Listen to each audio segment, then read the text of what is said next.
Hey everyone, I'm Melissa Sheketoff. I'm the host of Melissa in the Morning on WICC 600 AM 95.9 FM, and I'm also a Milford parent. I have a second grader in the Milford School District, so I also live in the city of Milford, very proud of that. I'm also proud to partner with the Milford PTA Council to be able to host these Board of Education candidate forums. I do want to make something super clear. We're very happy that some of the candidates have volunteered to take time out to just get to know you a little bit more. You get to know them really. With this really neat, I think, opportunity. We did offer it, though, to every single candidate in the district, and again, this is for District 2. So if you live in District 2, you want to know who the Board of Ed candidates are before you head to the polls, we did offer it to all candidates in the district, and whoever wanted to volunteer their time to come out and share more, they're here tonight. And so without further ado, I want to introduce you to Sue Glennon, who is sitting here at the table, as well as Meghan Doyle. And I want to thank you both for being here this evening. Thank you, Melissa. Yeah, you're very welcome. Now, both of you have experience working on the board. We will get into that, but I want to first start with just introducing yourselves. If people have not met you before, Sue, tell us a little bit about yourself. Sure, Melissa, thank you. I am Sue Glennon. I'm running as the second district, one of the two second district candidates with the Milford Democrats for Board of Ed, and I'm running for re-election, so I've been on the board since 2011. I've lived in Milford for about 40 years. I raised my 3 children here, and they all attended Milford Public Schools.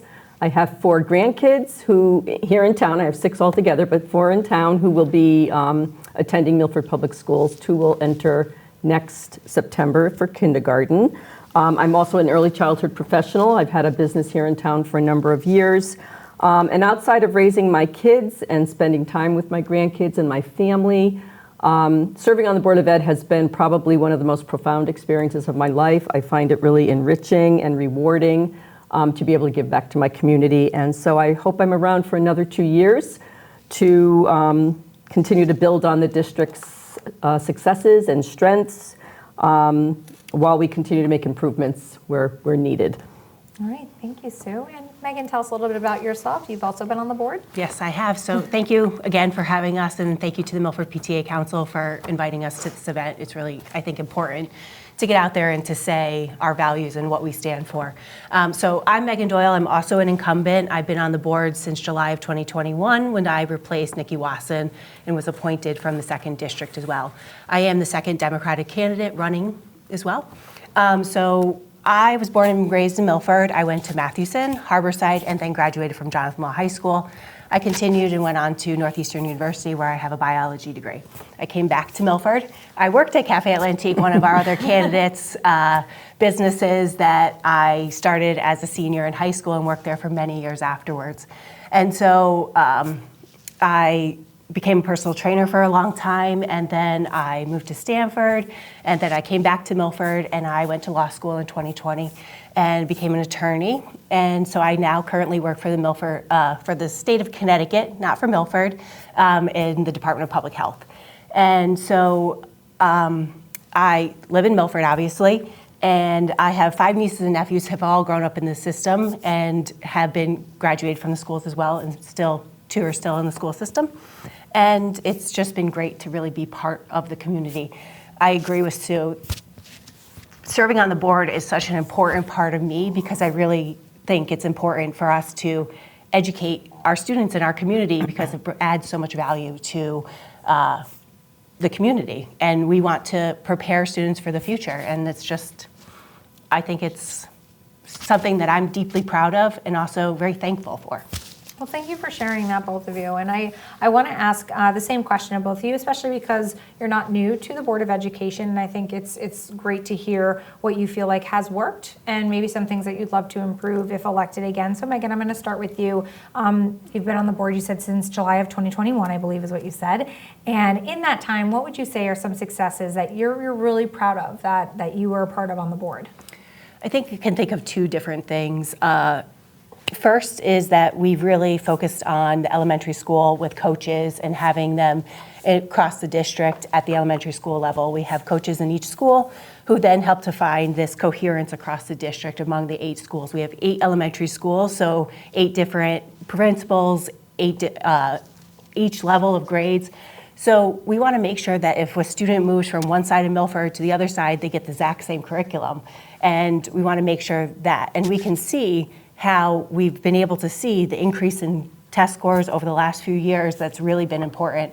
I don't have the numbers off the top of my head, but they've been amazing, the improvements that we really see. And so that's one thing I think we can really look forward to, is moving in that direction, continue at the middle school and the high school level, as well as in other areas. Something else that I think is really important is our long-range facilities work.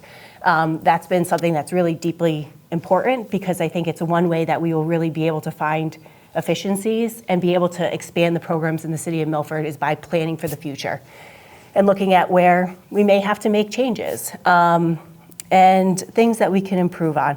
I think there's always ways for us to improve communication amongst the board, amongst the district, to everyone else. I think that's going to be really important as we engage in the next part of our long-range facilities planning. Thanks, Megan. And Sue, what about you? I mean, serving since 2011, what would you say are some standout moments from your time serving on the board so far? So, well, this is my second round of long-range facilities planning, so I would agree with Megan that it's very important. I think it's, it's incumbent upon us to continually look at our system, where we can find efficiencies, and I've been able to see us work through the things that we focused on during the last long-range facilities plan, which ended up really being more about programs. We're now seeing that almost done with that. So 10 years later, we're working on some of the final pieces, such as play-based learning, career pathways, world language in the elementary school is phenomenal. We have a science lab in every elementary school now, with a dedicated science teacher that works, co-teaches with the classroom teacher. So those are, we've really made outstanding advances in those areas. And I think I would agree that we've seen some really great test scores. I do have the numbers in my head. Plus 27 points in third grade math, plus 20 points in grade 4 math. I think ELA was for third and fourth grade up 13 points, 15 points over the last 2 years. And that's just kind of the fruits of the hard work of our staff and our teachers and our students. And it's really very rewarding. Our national rankings have improved. We're 29th best school district in Connecticut as of the last Nishi rankings. And I just think that's great. It's really heartwarming that there is that recognition and that we are seeing those improvements in the district. Challenges, I think for challenges, it's the constant change that we see in things like technology and AI. Our priority, my priority, is to make sure we have happy kids who love going to school and who can be their best selves so that they're ready to learn, and that when they leave Milford Public Schools, they have the relevant skills needed to be successful in the world that they're going to graduate into. And who knows what that might be in 15 years or 18 years when our kindergartners are ready to go. So, giving them the critical thinking, the problem solving, the resilience that they need to be successful. But also then the challenge is, what is that world going to look like, and how are we going to adapt education throughout the years as they progress through the school district? I would love an opportunity, especially with both of you having experience being on the board, kind of just showing maybe your knowledge of the school system. Telling us sort of what your perception is of, you just mentioned that Milford ranking at 29? 29th best school district in Connecticut. It's a big deal. It is. Why do you think that is? Do you feel working in the Milford School District as of right now, and where do you feel we can really capitalize or improve? Well, one thing that I can remember seeing when we were when we were conducting our superintendent search 8 years ago, parents and staff wanting to see equity across the schools. So that's one thing that Megan mentioned. We have coherence across the district is a kind of a focus of the educators in town, and that's something. When my kids were in school, people would talk about what's the better school, what schools should you avoid. I don't see that anymore. amongst parents. I mean, when someone says, I'm moving to Milford, tell me where I should focus on or where I should avoid in terms of the schools, almost universally you get parents saying, all the schools are great, you will not go wrong anywhere. And I think that's a really, really good quality to have in a school district. And it's the same with teachers. I mean, we have high quality teachers, they're well qualified, we support them, we have the resources, I mean, budgeting is difficult, I know that's another question, but parents, a new parent will say, what do I need for my child on the first day of school? I'm a new parent. Just a backpack and maybe a lunchbox, maybe a folder, but the school district gives them whatever they need. So those are things that I think stand out for Milford. You don't see that. I mean, parents are like, oh my gosh, wow, the last district I had to buy XYZ. It's true. Yep. I mean, I think perspective is key, and I could just say from a journalistic standpoint, when I look at a lot of other school districts, you're right that you do show up with a backpack and a lunchbox. I mean, even down to the folder and all their name tags and their pencils. I mean, crayons. That is very true. Yeah. And that's interesting. The perspective too, as a younger mom, I have a second grader. And I did not grow up in Milford. I am a Connecticut native, but I didn't even realize that there was a culture of which school is better. I have not experienced that in the 7 years I've been here. That's never been a conversation I've heard of, and I have family, friends who live in different parts of the city. I've never heard that That's before. good to know. Because that was new. I didn't even know that 20 that was years a ago model. it was. Wow, interesting. Well, thank you for sharing that. I think that's important to share. Megan, what about you? Where do you sort of fall with when it comes to the knowledge of just how the school system works, and where you feel, if you agree with what Sue is saying, or like what has been working or how it's been improving, and where Milford stands out? Sure. I'm going to piggyback on Sue's comment about 20 years ago, because I graduated from law about 20 years ago. Sure, yeah. And I made the decision, I could have gone to law or foreign, and I made the decision. Never heard of that. Right, that doesn't occur anymore. And I made the decision to go to law based on what time I had to get the bus in the morning. And because I would see the foreign bus go up the hill, and I would come back down and everything else. That's funny. So, and I was provided a great education at Jonathan Law. And so I think that's really important, is that people feel like they can come to Milford and they know that their students can be treated well in any of the schools. If you look at the niche rankings, if you spent time on them, you can see that all our middle schools are basically ranked in the same levels. There's not a huge discrepancy between them. The same with the high schools. I haven't looked at the elementary schools, but we've seen the test scores, and that really demonstrates that. Other things that are working well is I think we really invest in our teachers, and I think that's an important part of the community. Is we have many responsibilities. We have responsibilities to the students, we have responsibilities to the teachers, our administration, our custodial staff, all of our support staff, our paras, all of these people really matter to the district, because it can't be done in isolation, and everyone has to work together to provide the kids what they need to move forward. So in terms of other parts of what I know is I sit on the Milford, the facilities permanent facilities committee is what it's called. And that committee is really interesting. I've been on it for almost 2 years now, as of the last term. And what we do is we take all the money, we get money through two different sources. We get our annual budget, and then we also get money through bonded that we work through our capital improvement plan. And each year we go through the capital improvement plan, we look at projects that need to be completed and talk to the administration. And so 2 years ago, I want to say is we had the conversation to move esports up higher into the district of what plans we're going to do to invest. And it's not just about playing video games, it's about so many other things. And so the other night I sat to meet with the architects to talk about something in the future. And Milford is that place where we are going to be one of the first in the state to have esports studios. So much that the architects didn't even know what to do with that question. And so I think that two things. We invest in our teachers. We do that with high quality education, as well as all of our professional development, which is so important.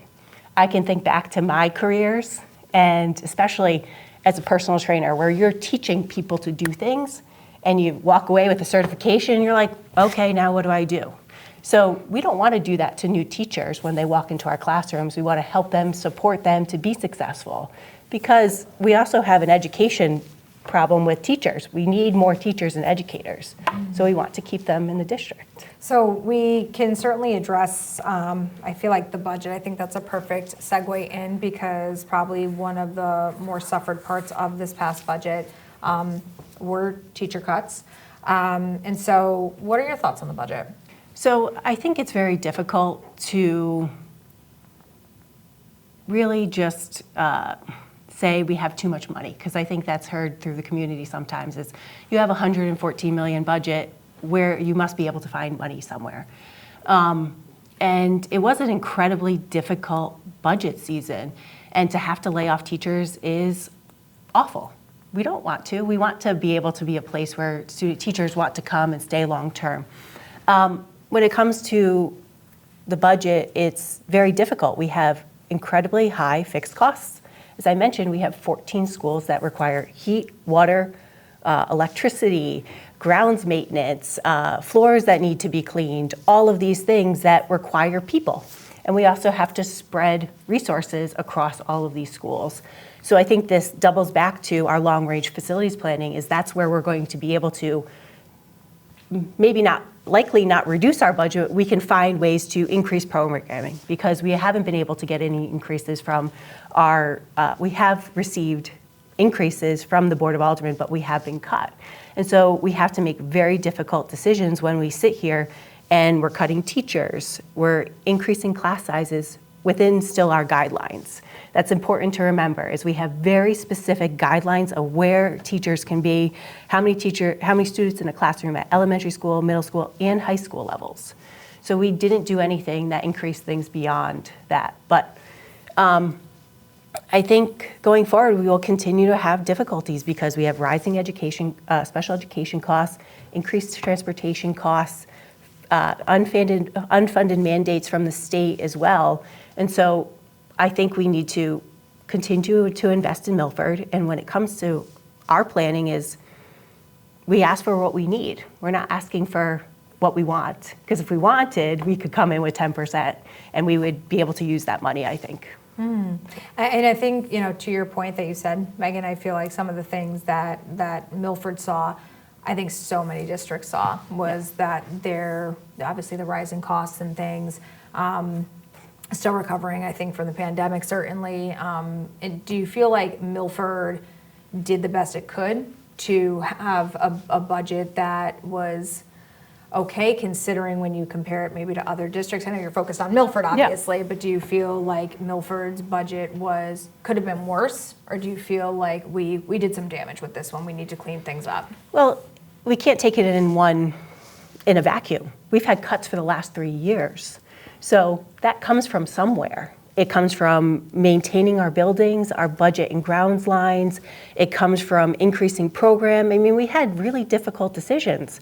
We could have cut all the language classes at the elementary school. I mean, I think we're one of only the districts in the state that has K-12 Spanish. So I think we did the best we could in this situation. Is it long-term tenable? No, absolutely not, because we are human capital focused. We need teachers in classrooms. We need custodians to clean. We need administrators. We need all of these people, and people are expensive. Sue, what do you think of the budget? I know you had mentioned it very briefly before, but what are your thoughts? Yeah, I agree with Megan. We go into the budget season, we give the superintendent priorities and assumptions that she uses to develop her budget. We don't focus on, we're only going to come in at such a percent. We ask for what we need. We determine what the needs are to move the district forward. And we don't put frills in our budget. And this last budget was literally a maintenance budget. It had no new programs in it.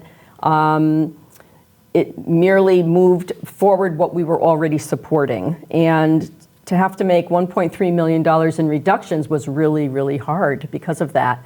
I think that's the hardest part of a budget, is to balance all of the different needs across the district and the priorities so that every part of the system is supported, so that it can do what it's required to do. In education today, it's complex. And every year it gets more complex. And yes, it is costly. but we still have to balance the needs of all the students. And so that's, you know, my philosophy is we ask for what we need to support teachers and teaching and learning and to move the district forward. We do look for efficiencies. Superintendent uses zero-based budgeting, so every year she starts at zero and she makes her staff justify what they're asking for. And there are probably tens of millions of dollars worth of asks that she says no to. So most of the budgets is mandated costs and contractual obligations, and very, very little of it is discretionary. So when we have these large reductions, it does have a tremendous impact, and it's not sustainable. I mean, we had to make adjustments to staffing across the board. I mean, administrators, custodians, secretaries. It wasn't just teachers. There were other individuals who we made those reductions, and it is hard to do that, though. And with that, I am curious, from your perspective, if reelected onto the board, a focus on not only attracting but retaining great teachers, especially paraprofessionals. I've heard that a lot from teachers in the district. Well, paraprofessionals right now is it's a hard position to fill because there are not enough paraprofessionals.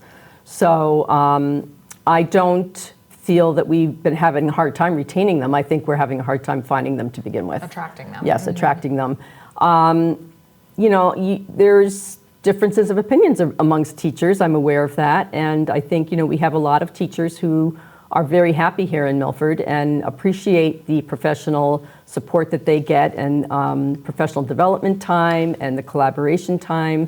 We do try, and when we, it's up to administration to work through the professional learning calendar, but as a district and as a board, when we adopt our calendar, we are sure to make sure that time is there. I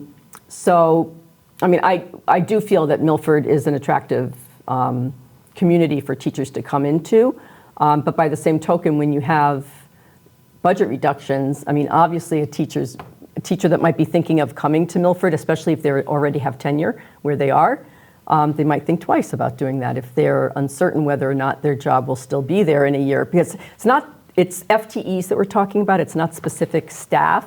And a lot of people don't understand that all the time, that there's a huge system that is determined by the bargaining unit contract as to how reductions are made.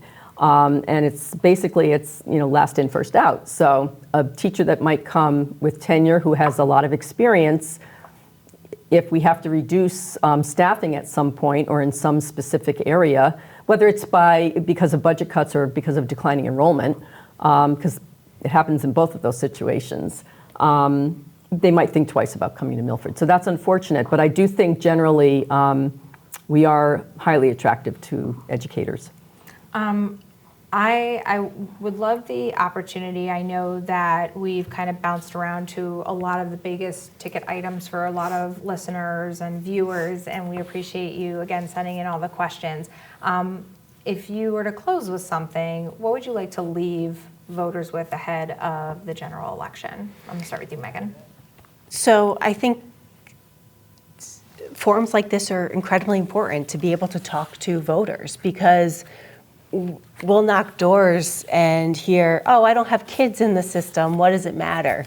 And the reality is our taxes pay for our school system, and that keeps it attracts new businesses, it attracts young families, it thinks about those things. So voting in this election is incredibly important because our day-to-day living is impacted by our Board of Education, our Board of Aldermen, as well as our mayor race.